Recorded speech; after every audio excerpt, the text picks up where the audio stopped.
Hello friends, welcome to my YouTube channel. जैसा आप सभी को पता है कि हमारी पॉलिटिकल एम लक्ष्मीकांत की सीरीज़ चल रही है और यह उसकी क्लास सेकंड है। इससे पहले हम एक क्लास कंप्लीट कर चुके हैं जिसमें हमने प्रीएम्बल प्रस्तावना को पढ़ा। तो गाइस, तो सभी को मैं एक चीज़ बोलना चाहूँगा कि देखिए, ये पॉलिटिकल है। अगर आप इसको शॉर्टकट्स के थ्रू जाएंगे, आजकल इंडिया के जितने भी कॉम्पिटिटिव एग्ज़ाम होते हैं उन सब में पॉलिटिकल आता है। और अगर आप इसके वो शॉर्टकट के थ्रू जाएंगे तो कुछ सही होंगे, कुछ गलत होंगे। लेकिन पॉलिटिकल एक ऐसा सब्जेक्ट है जिसमें आप मैक्सिमम स्कोर कर सकते हैं। तो उसके लिए ज़रूरत है एक बार अच्छे से मेहनत करने के लिए। तो थोड़ा लेंथी बुक है ये, पर अगर आप इसे अच्छे से पढ़ेंगे, मेरी वीडियो को अच्छे से देखेंगे और सबके नोट्स भी मिलेंगे, तो आपका पॉलिटिकल विषय एकदम स्ट्रॉन्ग बन जाएगा। तो चलिए अब हम एक क्लास को शुरू करते हैं।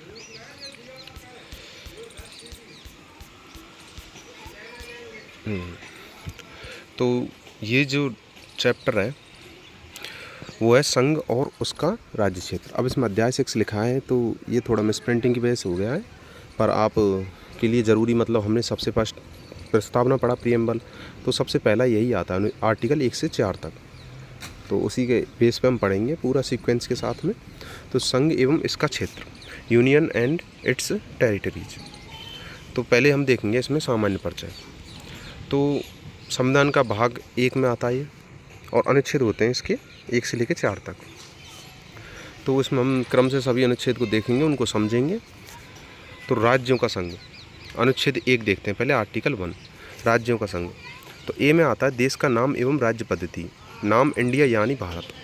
संविधान सभा ने पारंपरिक नाम भारत और आधुनिक नाम इंडिया दोनों को स्वीकार किया है। तो आपको ये याद रखना है कि इंडिया यानी भारत, और राज्य पद्धति जो रखी गई है वो है राज्यों का संघ। फेडरेशन ऑफ स्टेट की बजाय यूनियन ऑफ स्टेट शब्द का प्रयोग किया गया है। फेडरेशन ऑफ स्टेट आता है अमेरिका वगैरह जैसे देशों में आता है, पर भारत में यूनियन ऑफ स्टेट शब्द का प्रयोग किया गया है। तो आपको ये दोनों ही चीज़ याद रखनी है। अब डॉक्टर B.R. अम्बेडकर के अनुसार राज्यों का संघ कहे जाने के क्या कारण थे? तो उन्होंने 2 कारण बताए थे। तो कोई समझौता नहीं, भारतीय संघ राज्यों के बीच किसी समझौते का परिणाम नहीं है, जैसे कि अमेरिका। विभक्त होने का अधिकार नहीं, राज्यों को संघ से अलग होने का कोई अधिकार नहीं है। पूरा देश एक है जो प्रशासनिक सुविधा के लिए विभक्त है।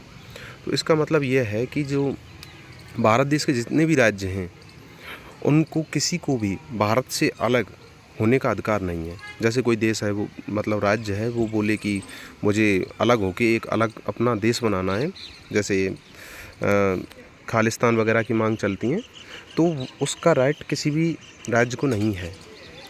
तो पूरे भारत में ये पहले ही क्लियर कर चुके हैं संविधान के थ्रू। तो यही बात इसमें बताई गई है। अब भाग आता है बी, मतलब सी में देखेंगे हम। ये मैंने पॉइंट वाइज डिवाइड किए हैं, पर हम पढ़े इसको अभी आर्टिकल 1 ही रहे, राज्यों का संघ। तो उसमें बताया गया 2 बात, इंडिया यानी भारत, और दूसरा यह है राज्यों का संघ है, यूनियन ऑफ स्टेट। अब देखते हैं भारत क्षेत्र की श्रेणी। तो 3 भाग हैं भारत के। एक तो राज्यों के क्षेत्र होते हैं, आप जानते ही हैं। एक संघ क्षेत्र होता है, यूटी होती हैं। और तीसरा होता है ऐसे क्षेत्र जिन्हें भारत सरकार द्वारा किसी भी समय अधिकृत किया जा सकता है। तो कुछ ऐसे क्षेत्र होते हैं जिनको भारत मतलब बाद में अधिकृत कर सकता है। अभी भारत का वो हिस्सा नहीं है, पर बाद में अधिकृत कर सकता है। तो भारत का क्षेत्र वर्सेस भारत का संघ, इसको हम समझेंगे। भारत का क्षेत्र यह एक व्यापक पद है, टेरिटरीज ऑफ इंडिया, जिसमें राज्य, संघ शासित क्षेत्र और अधिकृत क्षेत्र तीनों ही शामिल होते हैं। और लेकिन आता है यूनियन ऑफ इंडिया या भारत का संघ, तो इसमें केवल राज्य शामिल होता है। तो आपको ये याद रखना है, अगर क्षेत्र आता है तो इसमें तीनों ही आएंगे, राज्य, संघ शासित क्षेत्र और अधिकृत क्षेत्र। लेकिन यूनियन ऑफ इंडिया या भारत का संघ आता है तो इसमें केवल राज्य शामिल होते हैं, यूटीज भी शामिल इसमें नहीं होंगे। तो विशेष उपबंध भाग 21 के अंतर्गत कुछ राज्य जैसे महाराष्ट्र, गुजरात, नागालैंड, असम, मणिपुर, आंध्र प्रदेश, तेलंगाना, सिक्किम, मिजोरम, अरुणाचल प्रदेश, गोवा और कर्नाटक के लिए क्या किए गए हैं? विशेष प्रावधान किए गए हैं। इनको हम बाद में जब भाग 21 पढ़ेंगे तो वहाँ पे हम इनको समझेंगे। तो ये कुछ राज्य हैं, उनको हम दोबारा भी देखेंगे जब फंडामेंटल राइट्स आएंगे अपने तब, और या फिर वो राज्य वाला क्षेत्र आएगा भाग 21 में, इनको पढ़ेंगे। 5वीं या 6वीं अनुसूची, राज्य के भीतर अनुसूचित एवं जनजाति क्षेत्रों के प्रशासन के लिए विशेष उपबंध हैं जो राष्ट्रपति तय करता है। तो 5वीं व 6वीं अनुसूची में उनके लिए जो विशेष उपबंध होते हैं वो दिए गए हैं। अनुसूची होती हैं 12 अनुसूची हमारी, उनको हम बाद में पढ़ेंगे। नए राज्यों का प्रवेश या स्थापना। अब आते हैं हम आर्टिकल 2 पे। तो आर्टिकल 2 में बताया गया कि नए राज्यों का प्रवेश या स्थापना। संसद की शक्ति। संसद विधि द्वारा ऐसे निर्बंधों और शर्तों पर जो वह ठीक समझे संघ में नए राज्यों का प्रवेश और उनकी स्थापना कर सकती है। अनुच्छेद 2 में 2 शक्तियाँ शामिल हैं। तो एक तो है नए राज्यों को भारत के संघ में शामिल करने की शक्ति जो पहले से अस्तित्व में है, और नए राज्यों को गठन करने की शक्ति जो पहले से अस्तित्व में नहीं है। तो इसमें 2 शक्तियाँ आती हैं। एक तो ये होता है कि नए राज्य जो थे, जो भारत पहले से अस्तित्व में थे, उनको भारत के संघ में शामिल करने की शक्ति होती है, या फिर नए राज्यों के निर्माण करने की शक्ति भी संसद में होती है। तो ये आर्टिकल 2 में दिए गए हैं। तो अभी इनको हम थोड़ा समझ रहे हैं, बाद में इनको हम रिवाइज करने के टाइम मतलब क्लास के अंत में रिवाइज भी करेंगे। तो बस अभी आपको समझना है, याद करने की इतना कोशिश करनी नहीं करना है। राज्य के अब आता है आर्टिकल 3, राज्य के पुनर्गठन संबंधी संसद की शक्ति। तो संसद को क्या क्या अधिकार प्राप्त हैं? किसी राज्य में से उसका राज्य क्षेत्र अलग करके 2 या अधिक राज्यों को मिलाकर नए राज्य का निर्माण करना। तो संसद पहले तो 2 या 2 से अधिक राज्यों को मिलाकर एक नए राज्य का निर्माण कर सकती है। किसी राज्य का क्षेत्र बढ़ा सकती है, किसी राज्य का क्षेत्र घटा सकती है, उसकी सीमाओं में परिवर्तन कर सकती है, और किसी राज्य के नाम को परिवर्तित कर सकती है। तो ये महत्वपूर्ण है कि राज्यों के नाम जो परिवर्तित होते हैं वो कौन करता है? तो वो संसद करती है। अब संसद के लिए 2 अनिवार्य शर्तें हैं। उपर्युक्त परिवर्तन से संबंधित विधेयक राष्ट्रपति की पूर्व मंजूरी और सिफारिश से ही संसद में पेश किया जा सकता है। तो इनमें से जो भी अगर संसद को करना है, राज्य की सीमा घटानी है, बढ़ानी है, नया राज्य बनाना है, या नाम परिवर्तन करना है, क्षेत्र घटाना है, सीमा में परिवर्तन करना है, तो इसके लिए सबसे पहले राष्ट्रपति की पूर्व मंजूरी या सिफारिश की आवश्यकता होती है। सिफारिश से पूर्व राष्ट्रपति उस विधेयक को संबंधित राज्य के विधानमंडल के पास विचार हेतु भेजेगा एक निश्चित समय सीमा के भीतर। तो राष्ट्रपति क्या करता है? सिफारिश देने से पहले क्या करेगा? तो उस विधेयक को पहले उस जो संबंधित राज्य है जिसकी सीमाओं में चेंज किया जा रहा है या नाम बदला जा रहा है, उसके विधानमंडल के पास भेजेगा पुनर्विचार के लिए। तो विचार करवाएगा कि आप अपने फीडबैक दो। अब इसमें विशेष नोट आता है कि राष्ट्रपति या संसद राज्य विधानमंडल के विचारों को मानने के लिए बाध्य नहीं है। अब इसके बदले जो विधानमंडल है उस राज्य का कुछ भी देता है विचार, तो उसको मानने के लिए बाध्य नहीं है। एक निश्चित समय सीमा के अंदर देना पड़ता है। इसे स्वीकार कर सकते हैं या अस्वीकार भी कर सकते हैं। यूटीज केंद्र शासित प्रदेशों के मामले में संबंधित विधानमंडल के संदर्भ की कोई आवश्यकता नहीं होती है। अगर राज्यों से संबंधित चेंज करना है उनकी सीमा नाम वगैरह में, तो भेजना पड़ेगा विधानमंडल के पास। लेकिन अगर यूटीज में चेंज करना है तो विधानमंडल या केंद्र शासित प्रदेशों के विधानमंडल के संदर्भ की कोई आवश्यकता नहीं है, उनको भेजने की आवश्यकता नहीं है। अब देखते हैं निष्कर्ष। विनाशी राज्यों का अविनाशी संघ। इसे आपको याद रखना, एग्जाम में आता है कि भारत में संसद अपनी इच्छा अनुसार भारत के राजनीतिक मानचित्र का पुनर्नियोजन कर सकती है। इसलिए भारत को विनाशी राज्यों का अविनाशी संघ कहा गया है। तो इसमें क्या मतलब है कि भारत के जो राज्य हैं वो विनाशी राज्य हो सकते हैं और उनका अविनाशी संघ है, मतलब संघ का विनाश नहीं हो सकता है, संघ के टुकड़े नहीं हो सकते हैं। संघ में जितने राज्य हैं वो ऑलरेडी वही बने रहेंगे, पर राज्यों की सीमाओं में परिवर्तन किया जा सकता है। अमेरिका से तुलना। अमेरिका में राज्यों के अस्तित्व को संविधान द्वारा गारंटी दी गई है, इसलिए अमेरिका को अविनाशी राज्यों का अविनाशी संघ कहा गया है। तो अमेरिका में क्या होता है कि उनकी राज्यों में भी सीमा परिवर्तन वगैरह नहीं किए जा सकते हैं और ना ही उसके संघ में परिवर्तन किया जा सकता है। लेकिन भारत में क्या है, विनाशी राज्य, बिना मतलब राज्यों की सीमा में परिवर्तन किए जा सकते हैं। अब देखते हैं लास्ट आर्टिकल, अनुच्छेद 4, संविधान संशोधन संबंधी व्यवस्था इसमें दी गई है। आर्टिकल 2 और अनुच्छेद 3 के तहत बनाए गए कानून को अनुच्छेद 368 के तहत संविधान संशोधन नहीं माना जाएगा। अभी जितने भी सीमा में परिवर्तन वगैरह होते हैं राज्यों में, तो इसे संविधान संशोधन के तहत नहीं माना जाता है, 368 के तहत। बाद में हम समझेंगे कि अनुच्छेद 368 क्या होता है जब ये टॉपिक में आएगा। ऐसे कानून साधारण बहुमत या साधारण विधायी प्रक्रिया द्वारा पारित किए जा सकते हैं। तो ये साधारण बहुमत है या विशेष बहुमत है या संविधान संशोधन है, ये सब बाद में आएंगे नेक्स्ट चैप्टर में, तब हम अच्छे से समझेंगे।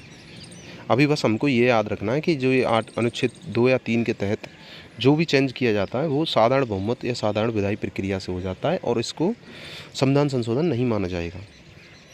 अब आता है, क्या संसद सीमा क्षेत्र को विदेशी राज्यों को दे सकती है? तो इसमें 2 वाद विवाद हुए थे, उनको समझते हैं। बेरुवारी संघ मामला, इसको याद रखना है आपको, 1960 में उच्चतम न्यायालय ने कहा कि संसद की सीमा घटाने की शक्ति अनुच्छेद 3 में भारतीय क्षेत्र को किसी अन्य देश को देने की शक्ति शामिल नहीं है। भारतीय क्षेत्र को किसी अन्य देश को देने के लिए अनुच्छेद 368 के तहत संविधान संशोधन करना होगा। इसलिए 9वां संविधान संशोधन अधिनियम 1960 लागू करके बेरूवारी क्षेत्र पाकिस्तान को हस्तांतरित किया गया। तो अभी देखो इसमें बहुत सारे फैक्ट हैं, तो आपको फैक्ट से घबराने की ज़रूरत नहीं है कि ये कैसे याद होंगे। तो उसके लिए मैं आपके लिए अभी आप इनको बस समझो, आपके लिए एक्स्ट्रा नोट्स वगैरह मैं प्रोवाइड कराऊंगा, जो आप क्विक रिवीजन करके इन सारे फैक्ट्स को याद रख लेंगे। अभी बस आपको याद करने की कोशिश नहीं करनी है, सिर्फ समझना है।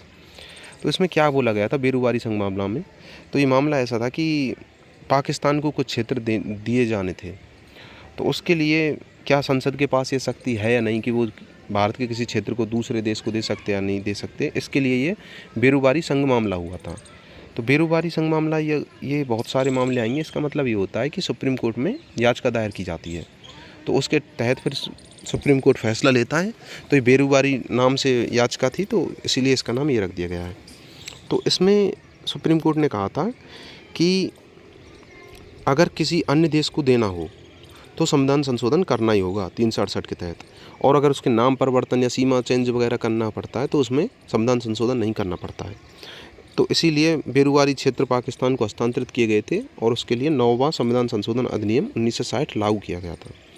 अब देखते हैं हम 1969 उच्चतम न्यायालय का निर्णय। भारत और अन्य देशों के बीच सीमा निर्धारण विवाद को हल करने के लिए संवैधानिक संशोधन करने की ज़रूरत नहीं है, यह कार्य कार्यपालिका द्वारा किया जा सकता है। तो अब ये दोबारा निर्णय आता है, क्योंकि एक बार जब सुप्रीम कोर्ट निर्णय ले ले तो उस निर्णय को बदल भी सकता है। तो 1969 में दोबारा फिर ये गया था, तो इसमें कहा गया था कि संवैधानिक संशोधन करने की ज़रूरत नहीं है, यह कार्य कार्यपालिका द्वारा किया जा सकता है। फिर एक और हुआ था 100वां संविधान संशोधन अधिनियम 2015। भारत द्वारा कुछ भूभाग बांग्लादेश को हस्तांतरित किए गए और कुछ अधिकृत किए गए, तो उसके लिए 100वां संविधान संशोधन अधिनियम 2015। तो इसमें आपको याद रखना है क्या आता है कि कुछ भूभाग बांग्लादेश को हस्तांतरित किए गए और कुछ अधिकृत किए गए। अब देखते हैं केंद्र शासित प्रदेशों और राज्यों का उद्भव।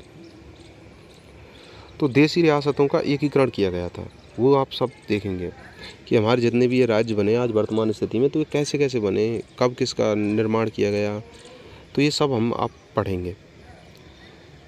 तो आज़ादी के समय भारत में 2 श्रेणी की राजनीतिक इकाइयाँ थीं। पहली थी ब्रिटिश प्रांत और दूसरी थी देशी रियासत। ब्रिटिश सरकार के प्रत्यक्ष शासन के अधीन ब्रिटिश प्रांत होता था, देशी रियासत राजाओं के शासन के अधीन होता था, ब्रिटिश राजशाही से संबंधित। और भारतीय स्वतंत्रता अधिनियम 1947 देशी रियासतों को 3 विकल्प दिए गए, भारत में शामिल हो, पाकिस्तान में शामिल हो या स्वतंत्र रहे, वो तीनों में से कुछ भी चुन सकते थे। तो स्थिति भारत की भौगोलिक सीमा में स्थित 552 रियासतों में से 549 भारत में शामिल हो गई। तो जो 3 रियासत थीं वो उन्होंने भारत में शामिल होने का निर्णय नहीं लिया था, तो वो 3 रियासतें थीं। हैदराबाद तो बाद में इसे पुलिस कार्रवाई द्वारा शामिल किया गया, जूनागढ़ जनमत संग्रह द्वारा शामिल किया गया, और कश्मीर विलय पत्र के द्वारा हस्ताक्षर किया गया था। ये इन सब की कहानी हम बाद में पढ़ेंगे। तो इन 3 रियासतों को हमें याद रखना है। 552 में से 549 तो डायरेक्ट ही निर्णय के वो भारत में शामिल हो गई, पर ये 3 रियासत थी। जो हैदराबाद थी इसे पुलिस कार्रवाई द्वारा शामिल किया गया, जूनागढ़ को जनमत संग्रह करवाया गया, मतलब वोटिंग हुआ था, सभी जनता ने वोटिंग करके शामिल हुए, और कश्मीर को एक विलय पत्र पर हस्ताक्षर किया था वहाँ के राजा ने। तो हम ये बाद में सब पढ़ेंगे। 1950 में राज्य का 4 गुना वर्गीकरण, तो इसको हम देखते हैं। 1950 में संविधान के राज्यों को 4 भागों में बांटा गया था, का, खा, गा, घा। तो उनको देखते हैं। कुल 29 राज्य क्षेत्र थे। तो भाग का में 9 राज्य थे, भाग खा में भी 9 राज्य थे, भाग गा में 10 राज्य, और भाग घा में कितने थे? 1 राज्य, 1 क्षेत्र था। तो इस सब को हम देखेंगे। भाग का में देखेंगे हम 9 राज्य। तो ब्रिटिश भारत में गवर्नर का शासन करने वाले प्रांत इसमें रखे गए। तो ब्रिटिश भारत था, हमने देखा ही था, देशी रियासत थी जिसमें राजा थे, और ब्रिटिश भारत में गवर्नर का शासन करने वाले प्रांत थे। तो 9 राज्य कौन कौन से थे? असम, बिहार, बम्बई, मध्य प्रदेश, मद्रास, उड़ीसा, पंजाब, संयुक्त प्रांत, पश्चिम बंगाल। तो इसमें मतलब आपको याद, ऐसा कन्फर्म नहीं रखना है, ऐसा मोटा मोटा तौर पे आप इसको ध्यान में रख सकते हैं। इसमें बड़े बड़े राज्य थे जितने भी थे ना, असम था, बिहार था, बम्बई था, मध्य प्रदेश था, मद्रास, उड़ीसा, पंजाब, संयुक्त प्रांत, पश्चिम बंगाल। अब खा में आते हैं 9 राज्य। विधानसभा के साथ शाही शासन जिनका चलता था, रियासतें थी इसमें, हैदराबाद, जम्मू कश्मीर, मध्य भारत, मैसूर, पटियाला, पूर्वी पंजाब, राजस्थान, सौराष्ट्र, त्रावणकोर, कोचीन, विध्य प्रदेश। तो ये इसमें आते हैं। तो मैं इन सब के आपको शॉर्ट नोट्स दे दूँगा, आपको रिवाइज करने की टेंशन नहीं लेना है। तो मैं अभी इनका बनाऊँगा, अभी चैप्टर चल रहा है, उसके बाद शॉर्ट नोट्स बनाई जाएंगे। तो भाग गा 10 राज्य आते हैं इसमें। तो ये मुख्य आयुक्त का शासन होता था इसमें, और कुछ में शाही शासन होता था। अजमेर, भोपाल, बिलासपुर, कूच बिहार, कुर्ग, दिल्ली, हिमाचल प्रदेश, कच्छ, मणिपुर और त्रिपुरा। और भाग गा में एक क्षेत्र आता है केंद्र द्वारा सीधे प्रशासित क्षेत्र थे, जिसमें आता है अंडमान निकोबार द्वीप समूह। तो राजस्थान के पर्पज से हम देखें तो राजस्थान पूरा आता था भाग खा में, और जो अजमेर था वो आता भाग गा में। चीफ कमिश्नर क्षेत्र था अजमेर। तो धर आयोग और जेबीपी समिति बनती हैं। तो बाद में ये स्वतंत्रता मिलने के बाद ये निर्णय किया गया कि भारत का जो ये रियासतें आपस में बटी हुई हैं जितने भी हैं, तो उनका एकीकरण कैसे किया जाए। तो इसी के लिए समिति बनाई गई थी। तो सबसे पहले बनाई गई एस.के. धर आयोग, जो जून 1948 में बनाई। तो इसने बोला कि भाषा के आधार पर राज्य के पुनर्गठन की मांग की जांच हेतु ये बनाई गई थी एस.के. धर की अध्यक्षता में, कि भाषा के आधार पर राज्यों का पुनर्गठन होना चाहिए या नहीं होना चाहिए। तो इसने दी थी जून 1948 में बनाई थी, और इसने अपनी रिपोर्ट दे दी दिसंबर 1948 में। राज्यों का पुनर्गठन भाषाई आधार के बजाय प्रशासनिक सुविधा के आधार पर करने की इसने सिफारिश की। फिर दूसरी समिति बनाई जाती है दिसंबर 1948 में, जेबीपी समिति, जिसमें थे जेबीपी इनके नाम से याद रख सकते हैं, जे से जवाहरलाल नेहरू, वी से वल्लभ भाई पटेल और पी से पट्टाभी सीतारामैया। तो इन्होंने रिपोर्ट दी अप्रैल 1949 में, नेक्स्ट ईयर। तो औपचारिक रूप से भाषा आधार पर राज्य पुनर्गठन की मांग को इन दोनों समितियों ने क्या किया, अस्वीकार कर दिया। तो पहला भाषाई राज्य बना फिर भी आंध्र प्रदेश। क्यों? तो उसमें हम देखेंगे आंदोलन हुआ था। तो अक्टूबर 1953 में पहला भाषाई राज्य बना था आंध्र प्रदेश। तेलुगु भाषी लोगों को पृथक आंध्र प्रदेश राज्य का गठन किया गया था। कारण था कांग्रेस नेता थे पोट्टी सीतारामल्लू। इन्होंने क्या है, हड़ताल रखी थी, 56 दिन की भूख हड़ताल रखी थी, और उसके बाद इनकी क्या है, मृत्यु हो गई थी, जिससे बहुत ही ज़्यादा व्यापक आंदोलन हुए। तो सरकार पर दबाव पड़ा, प्रेशर। जैसे अभी ये कॉकरोच जनता पार्टी ने जो आंदोलन किया धर्मेंद्र प्रधान के इस्तीफा के लिए, उसी तरह ये आंदोलन हुए थे। तो सरकार को फिर जनता के सामने झुकना पड़ता है, और जनता सही चीज़ की मांग भी करती है और झुकना भी चाहिए, लोकतंत्र है। तो उसी के आधार पर फिर तेलुगु भाषी लोगों का आंध्र प्रदेश राज्य बनाया गया। फजल अली आयोग, राज्य पुनर्गठन आयोग 1953। तो गठन हुआ दिसंबर 1953। 3 सदस्यीय आयोग था ये। अध्यक्ष था फजल अली, सदस्य थे के.एम. पडीकर और एच.एन. कुंजरू। तो इसमें 3 सदस्य थे, जिसमें अध्यक्ष बनाए गए फजल अली आयोग। ये इंपॉर्टेंट है, आपको इसको डेट भी याद रखना है और सदस्य भी, अध्यक्ष सब याद रखना है। तो गठन हुआ था इसका दिसंबर 1953 में। 3 सदस्य था, अध्यक्ष था फजल अली, सदस्य थे के.एम. पडीकर और एच.एन. कुंजरू। रिपोर्ट दी इन्होंने 1955, 2 साल बाद। तो राज्यों के पुनर्गठन में भाषा को मुख्य आधार स्वीकार किया इन्होंने, लेकिन एक राज्य एक भाषा के सिद्धांत को अस्वीकार कर दिया कि भाषा को आधार बनाया जाए, पर एक राज्य में सिर्फ एक ही भाषा चले, इसको अस्वीकार कर दिया। तो मूल संविधान के 4 स्तरीय वर्गीकरण भाग का, खा, गा, घा को समाप्त करने की सिफारिश की कि ये जो वर्गीकरण बना रखा था इससे पहले उसको समाप्त करो, और 16 राज्य और 3 केंद्र शासित प्रदेश बनाने की इन्होंने सलाह दी कि 16 राज्य बनाए जाएँ और 3 यूटी बनाई जाएँ। तो आयोग द्वारा राज्य के पुनर्गठन ये तो मुख्य 4 कारक रखे गए। देश की एकता और सुरक्षा का संरक्षण किया जाए, भाषाई और सांस्कृतिक एक रूपता रखी जाए, वित्तीय और आर्थिक प्रशासनिक तर्क रखे जाएं, प्रत्येक राज्य पूरे देश के लोगों के कल्याण की योजना चले। तो आपको ये याद रखना है। तो राज्य पुनर्गठन अधिनियम 1956 आया था। फिर इसके बाद 7वां संविधान संशोधन अधिनियम हुआ था 1956, जो लागू करके भाग का, खा का अंतर को समाप्त कर दिया गया, भाग गा को समाप्त कर दिया गया। और 1 नवंबर 1956 को निर्मित किए गए 14 राज्य और 6 केंद्र शासित प्रदेश। तो कौन कौन से, मोटे मोटे तौर पे आप ध्यान में रख सकते हैं। आंध्र प्रदेश था, असम, बिहार, बम्बई, जम्मू कश्मीर, केरल, मध्य प्रदेश, मद्रास, मैसूर, उड़ीसा, पंजाब, राजस्थान, उत्तर प्रदेश और पश्चिम बंगाल। कह सकते हैं जो बड़े बड़े राज्य थे ना, वो सभी थे। और 6 केंद्र शासित प्रदेश बनाए गए थे। कौन कौन से थे? अंडमान निकोबार द्वीप समूह, दिल्ली, हिमाचल प्रदेश, लक्षद्वीप, मिनिकॉय, अमीनदीवी द्वीप समूह, मणिपुर और त्रिपुरा। तब उनके नाम ऐसे ही हुआ करते थे, बाद में उनके नाम चेंज हुए, वो भी हम पढ़ेंगे आगे। तो 1956 के बाद, तो 1956 तक, 1 नवंबर 1956 तक 14 राज्य और 6 केंद्र शासित प्रदेश बन गए थे। राजस्थान भी इसी में बना था। उसके बाद जो नए राज्य बने एवं यूटीज बने, उनका वर्षानुसार हमको थोड़ा थोड़ा याद रखना है, तो वो हम अब आगे पढ़ेंगे।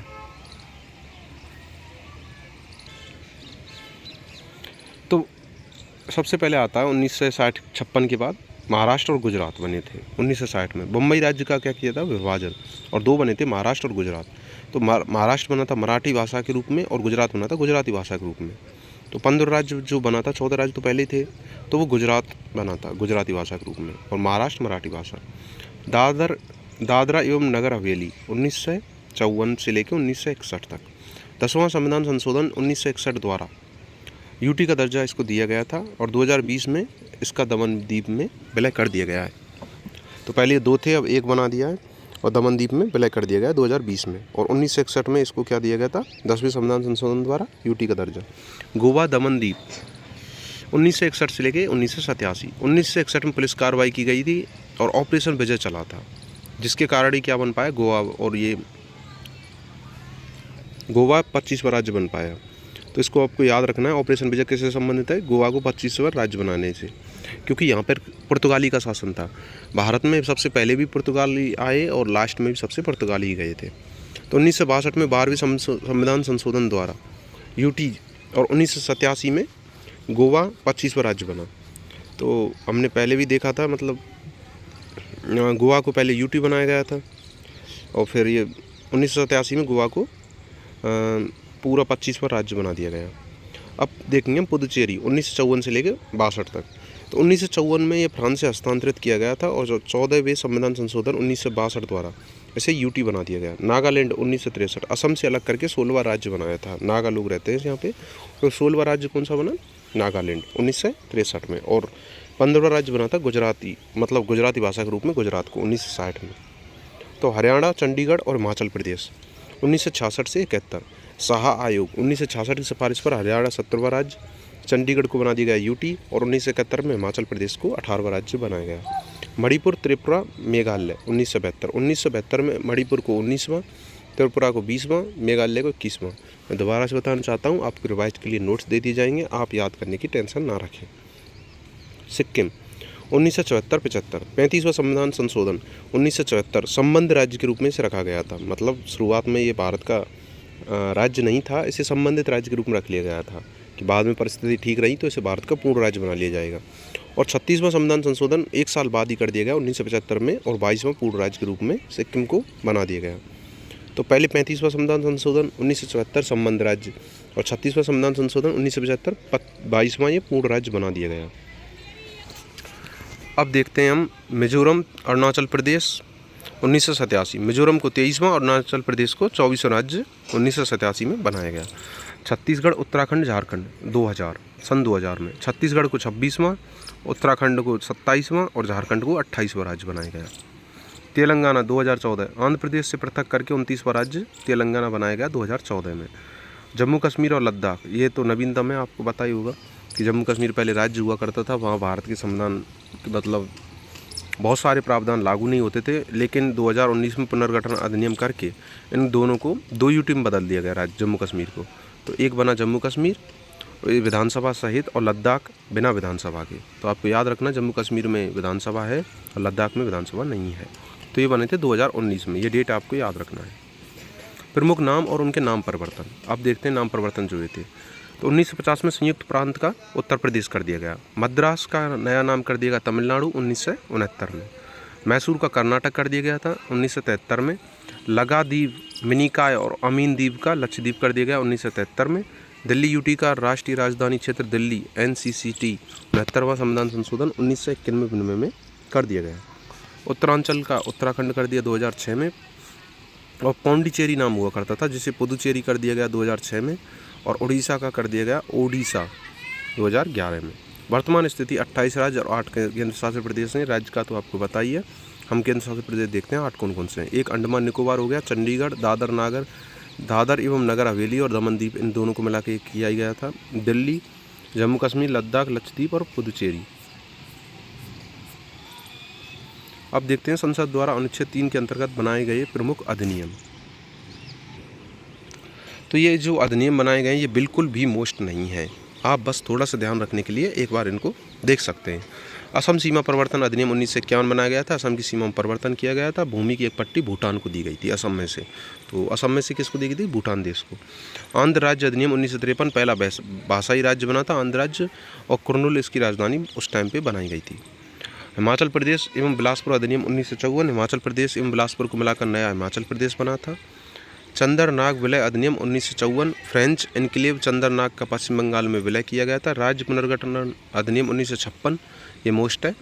तो राज्य पुनर्गठन अधिनियम 1956 फजल अली आयोग की सिफारिशों के आधार पर 14 राज्य व 6 यूटी सृजित किए गए थे। बॉम्बे पुनर्गठन अधिनियम 1960, इसमें गुजरात को 16वां राज्य तथा शेष भाग को महाराष्ट्र कहा गया। तो अब इनको क्रम से आप याद रख सकते हैं, ये इसके शॉर्ट नोट से। तो नागालैंड राज्य अधिनियम 1962, तो नागालैंड बना था असम से 16वां राज्य। पंजाब पुनर्गठन अधिनियम 1966, हरियाणा को 17वां राज्य बनाया था और चंडीगढ़ को यूटी बना दिया गया था। हिमाचल प्रदेश राज्य अधिनियम 1970, हिमाचल प्रदेश को 18वां राज्य बनाया। उत्तर पूर्व क्षेत्र पुनर्गठन अधिनियम 1971, मणिपुर को 19वां, त्रिपुरा को 20वां और मेघालय को 21वां राज्य बनाया गया था। मिजोरम राज्य अधिनियम 1986, मिजोरम को 23वां राज्य बनाया था। अरुणाचल प्रदेश राज्य अधिनियम 1986, अरुणाचल प्रदेश को 24वां राज्य बनाया था। गोवा दमन एवं दीव अधिनियम 1987, गोवा को 25वां राज्य बनाया था। मध्य प्रदेश पुनर्गठन अधिनियम, इसके तहत मतलब मध्य प्रदेश में से अलग करके छत्तीसगढ़ को 26वां राज्य बनाया था। नहीं तो पहले अभी सबसे बड़ा राज्य राजस्थान है और उससे पहले मध्य प्रदेश हुआ करता था, लेकिन 2000 में क्या 26वां राज्य बना से छत्तीसगढ़, तो ये अभी इतना बड़ा नहीं रहा है, राजस्थान पहले पर आ गया है क्षेत्रफल की दृष्टिकोण से। उत्तर प्रदेश पुनर्गठन अधिनियम 2000, उत्तरांचल व उत्तराखंड, पहले इसको उत्तरांचल बोला फिर उत्तराखंड बोला, 27वां राज्य बनाया गया। बिहार पुनर्गठन अधिनियम 2000, झारखंड 28वां राज्य बना इससे निकाल के। और आंध्र प्रदेश पुनर्गठन अधिनियम 2014, तेलंगाना 29वां राज्य, ये मोस्ट है, इसको आपको याद रखना है। नवीनतम राज्य कौन सा रहा है अपना? तेलंगाना 29वां राज्य, आंध्र प्रदेश पुनर्गठन अधिनियम 2014 के द्वारा। फिर देखना हमको जम्मू कश्मीर पुनर्गठन अधिनियम, राज्य था ये पहले 2019 में, ये भी मोस्ट है। जम्मू कश्मीर और लद्दाख को 2 पृथक यूटी में विभाजित किया गया। दादर नगर हवेली व दमन दीप अधिनियम 2019, दोनों यूटी को मिलाकर एक संयुक्त यूटी बनाया गया। अब लास्ट ये जो बचा है आर्टिकल 1 से 4, इसको एक नज़र में हम रिवाइज कर लेते हैं। आर्टिकल 1 आता है संघ का नाम और उसका राज्य क्षेत्र। अनुच्छेद 2 आता है नए राज्यों का प्रवेश और उसकी स्थापना। 2A भी याद रख लीजिए, ये सिक्किम के संघ के साथ संबंध होने से था, पर अब इसे निश्चित कर दिया गया है क्योंकि पहले संबंध राज्य बना था सिक्किम, अब पूर्ण राज्य बन चुका है। आर्टिकल 3 में आता है नए राज्यों का निर्माण, सीमा और क्षेत्रों में नाम परिवर्तन। आर्टिकल 4 में आता है कि 2 और 3 से बनाए गए कानून साधारण बहुमत से पारित होंगे और इन्हें आर्टिकल 3 से 68 के तहत संविधान संशोधन नहीं माने जाएंगे। तो ऐसे करके आपका ये पार्ट ख़त्म होता है चैप्टर, और ऐसे करके हम पूरी एम लक्ष्मीकांत को पूरा कर लेंगे। पर इसके लिए ज़रूरी है आप चैनल को लाइक करें, सब्सक्राइब करें, और जो भी आपको लगता है फीडबैक दें कि आपको ये सुधार करना चाहिए तो वो बताइए, वो सुधार किया जाएगा। और इन सब के PDF वगैरह आपको निःशुल्क प्रदान कर दी जाएंगे। मैं 2-1 दिन में कर रहा हूँ, मैंने जो टेलीग्राम चैनल बनाना है या कैसे करना है वो सब आपको कर दी जाएंगे। और रही बात, एक डाउट आता है कि क्या ये क्लास रेगुलर चलेंगी? हाँ, ये क्लास सभी रेगुलर चलेंगी। अगर ये पॉलिटिकल सीरीज चालू कर ली है तो इसको हम ख़त्म करके ही रुकेंगे। फिर इसके बाद हम स्पेक्ट्रम उठाएंगे, जो बहुत फेमस बुक है, आपने नाम सुना होगा उसका, मॉडर्न इंडिया की आती है वो, तो वो भी इसकी तरह ही एक स्टैंडर्ड बुक है। तो पढ़ते रहिए और लाइक कमेंट सब्सक्राइब कीजिए जिससे मुझे मोटिवेशन मिले, और चैनल को सब्सक्राइब कीजिए। वीडियो पूरा देखने के लिए आप सभी का धन्यवाद। ऐसी सपोर्ट बनाए रखें।